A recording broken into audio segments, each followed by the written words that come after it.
For further analysis on the escalating tensions in Lebanon, we're joined by political researcher Mr. Sean Mathews on Qnews. Welcome, Mr. Mathews, and thank you very much for joining us. Thank you for having me. What has prompted Israel to intensify its strikes recently on the capital Beirut and in new areas that it hadn't previously reached?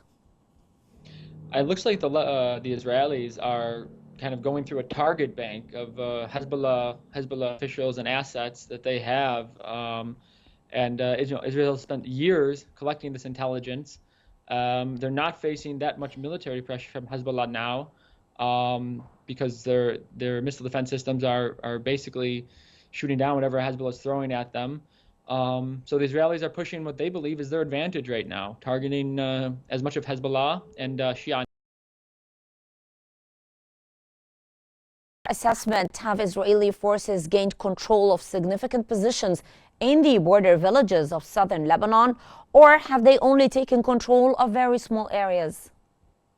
No, it seems like very small areas. Now, what we have to assess is whether that's on purpose. The Israelis have been urged by the Americans to take tactical measures on the ground in Lebanon.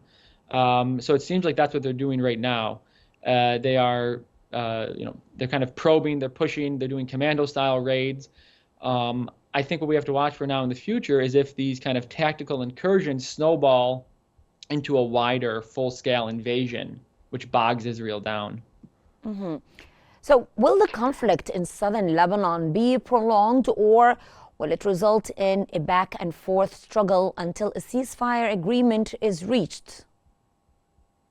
Oh, I think we're looking at a very, very prolonged conflict here. The risks that Israel reoccupies southern Lebanon are there. They grow every day the longer Israel stays on the ground in Lebanon. So I believe the Israelis are gearing up for a very long, protracted conflict, whether that's an occupation or whether that's weeks of incursions into southern Lebanon. Mm-hmm. So how do you assess the impact of international reactions on Israel's military strategy in Lebanon so far? Look, we saw the French president come out recently and say that arms for use in Gaza have to be suspended to Israel. We see Israel isolated. We see Israel isolated on in the Middle Eastern arena. Mm-hmm. Iran is on a diplomatic blitz in the Gulf region. The Gulf states don't want this conflict. Of course, Israel is facing a lot of pressure from its neighbors, from Egypt, from Jordan. So clearly it's isolated, but it has the United States backing.